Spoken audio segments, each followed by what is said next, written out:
Assalamualaikum warahmatullahi wabarakatuh. Kembali lagi ke channel saya. Di sini saya akan membahas tentang apa sih yang dimaksud dengan rumus yang ada di sini. Nah, dalam sesi ini kemungkinan buku panduan Olimpiade Biologi ini ingin membahas bagaimana sih anatomi dan fisiologi tumbuhan. Dalam artian tumbuhan itu kan tinggi banget. Air diambil dari akar. Bagaimana bisa air yang ada di dalam akar ini misal air ya, ditransport hingga sampai ke atas daripada tumbuhan ini. Maka hal itu bisa terjadi karena adanya potensial air dengan rumus seperti ini. Nah, begitu. Jadi akan saya bahas. Potensial air kalau di dalam rumus ini digambarkan dengan mu. Ini adalah mu kalau nggak salah. Mu potensial air sama dengan potensial tekanan dikali dengan ditambah dengan potensial zat larut atau PO. Ini bacanya mu, ini mu P dan ini mu S. Dan kita baca ini. Potensial zat terlarut dinamakan juga potensial osmotik. Nah, potensial zat terlarut itu namanya adalah potensial osmotik. Perlu saya gambarkan ya. Jadi misal ini adalah lumen. Apa? Lumen. Lumen itu merupakan suatu terowongan atau biasanya kalau apa ya? Suatu rongga. Nah, rongga. Ini misal pembuluh darah atau bisa pembuluh darah yang ada di dalam tumbuhan. Ini di dalamnya saya tulis in dan ini adalah luarnya, ini out. Suatu tekanan osmotik itu selalu menyebabkan air tertarik ke dalam. Selalu loh ya. Maupun baik itu di tumbuhan atau di hewan, itu selalu sifatnya menarik air yang ada di luar. Ini misal air banyak banget di luar menuju ke dalam, sehingga akan menyebabkan air yang ada di luar itu menipis dan air yang ada di dalam itu semakin banyak. Berbeda dengan tekanan hidrostatik. Tekanan hidrostatik ini memiliki sifat dia mendorong air dari dalam keluar.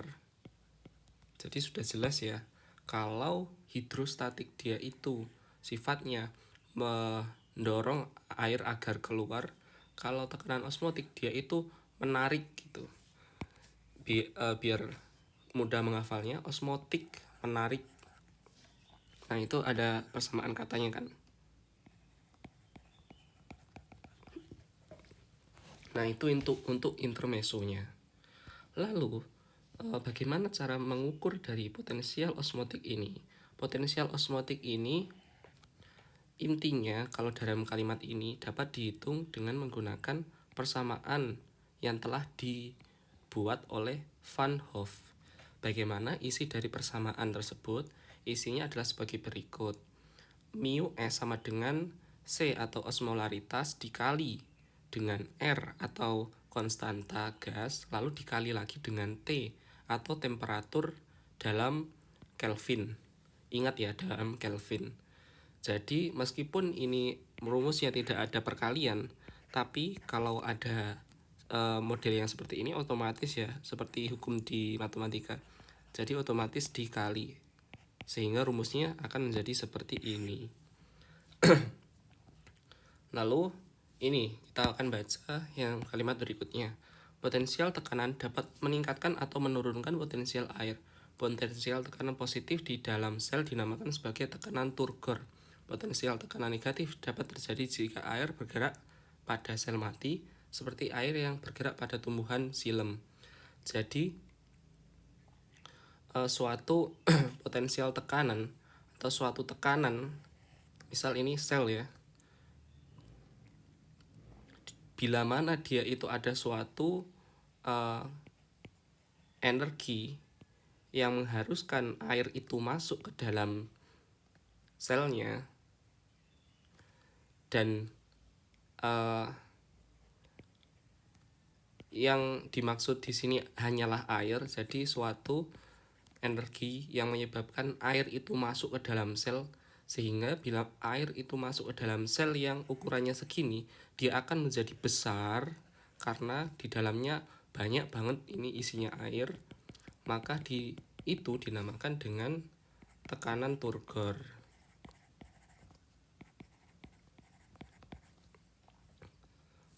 Oke, kalian sudah paham kan? Jadi tekanan turgor itu apa? Suatu tekanan yang mengharuskan air itu untuk masuk ke dalam selnya. Sehingga bila mana air itu masuk ke dalam sel,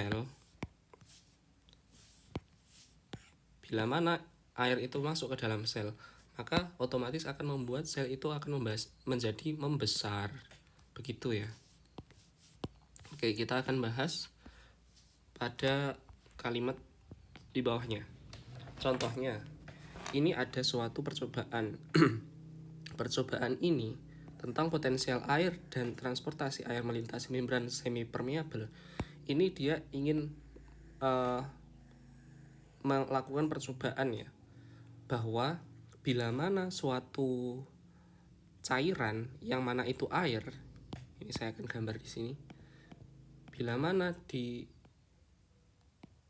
mana ada air yang di dalamnya itu dimasukkan suatu zat tertentu,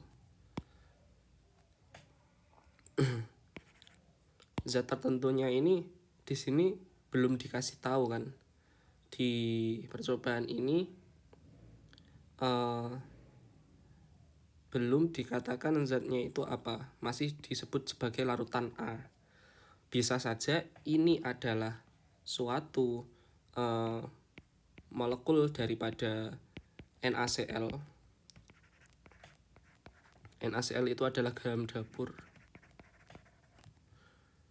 Maka air itu akan cenderung masuk ke dalam zat tersebut.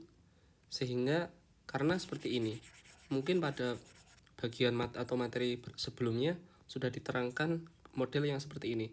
Bila mana ini adalah suatu molekul dari NaCl, maka air itu akan cenderung untuk berada di sebelah-sebelah dari molekul tersebut, akan mengintarinya. Ini air. Oleh karena itu, bila mana ini adalah ada suatu cerobong ya, yang isinya itu air, dan ini adalah ada membran semi-permeable. Apa membran semi-permeable? Membran semi-permeable itu adalah suatu membran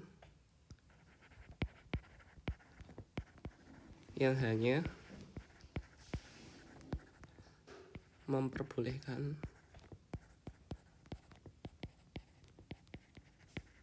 air untuk masuk, sehingga zat-zat yang lain selain air itu nggak boleh masuk ke, tidak boleh melintas ke membran semi-permeable tersebut. Dan ini membran semi-permeablenya terpasang ada di tengah-tengah ini.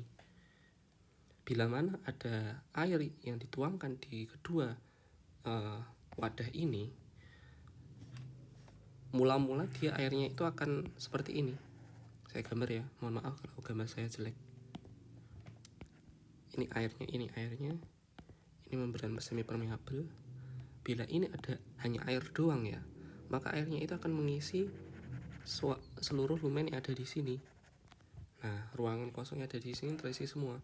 Akan tetapi bila di sebelah kanan itu ditambahkan dengan, saya akan gunakan pewarna yang lain.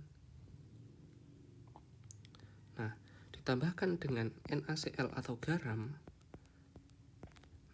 yang hijau ini adalah NaCl. Maka di rongga semi-permeable ini,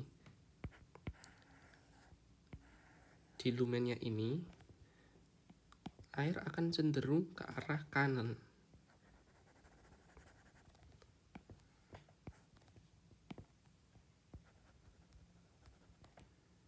Nah, sedangkan yang di arah kiri itu airnya akan berkurang. Karena apa? Karena air akan berpindah ke arah kanan secara osmosis. Itu prinsip yang ada pada gambar ini. Nah, ini kan bisa dilihat pada gambar yang sebelah kiri sendiri, bahwa si air yang di sebelah kiri ini akan berkurang dan air yang sebelah kanan ini akan bertambah. Kalau belum dihitung, maka belum disebut sebagai suatu ini kan, ilmu pengetahuan kan. Nah, di sini dihitung. Bagaimana cara menghitungnya? Dengan rumus yang ada di sini. Ini mu P atau tekanan apa P itu? Potensial tekanan. Kita lihat potensial tekanannya di sini apa? Di sini 0 karena di sini sama sekali tidak diberi tekanan. Di sini itu sama sekali tidak diberi tekanan. Berbeda dengan gambar B yang dikasih tekanan ke bawah berupa apa ini? Ada kayak tongkatnya gitu ya. Maka potensial tekanannya B sama dengan 0. Lalu bagaimana dengan potensi dari ini, osmolaritasnya? Jangan lihat yang sebelah kiri, tapi lihat yang sebelah kanan ini. Potensial tekanan potensial atau tekanan? Oh, ini potensial ya. Potensial tekanan dan potensial osmotik. Nah, bagaimana dengan potensial osmotiknya? Dia 0,23. Ada minnya. Kenapa ada min? Karena suatu tarikan itu akan menyebabkan dia itu ada lambang minnya, sehingga dikasih min. Totalnya berapa? Totalnya mu total, atau di sini dikatakan sebagai potensial air. Potensial airnya akan menjadi min 0,23 ke arah kanan. Itu. Terus bagaimana dengan yang ini, yang gambar B? Gambar B itu sama. Saya akan hapus ya. Jadi di gambar B ini ada tekanan di sini sehingga menyebabkan mu P atau potensial tekanan, atau P itu untuk pressure, bahasa Inggrisnya tekanannya. Mu P itu 0,23. Karena terus ada minnya apa enggak? Enggak ada. Soalnya dia itu mendorong. Kalau mendorong dia positif, kalau menarik air dia baru negatif.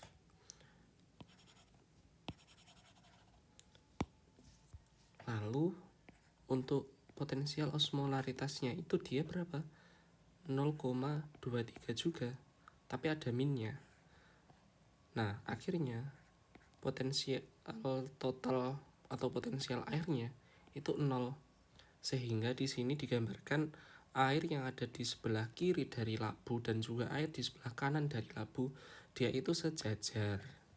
Karena meskipun di sini ada gaya tarikan yang menyebabkannya dia negatif, tapi di sisi yang lain dia ada gaya dorongan berupa tekanan ini, sehingga dia menjadi positif dengan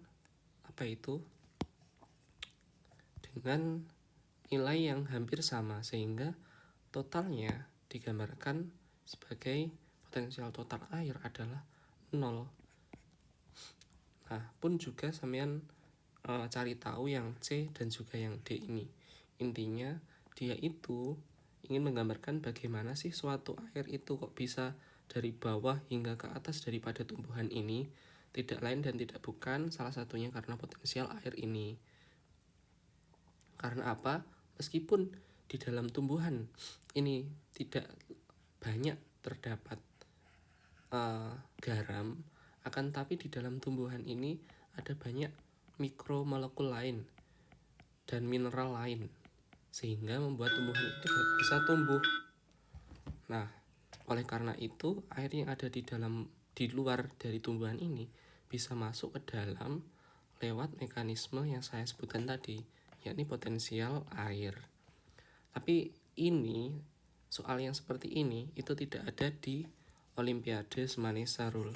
Jadi sampean mungkin itu lebih baik belajar dari buku yang aku print.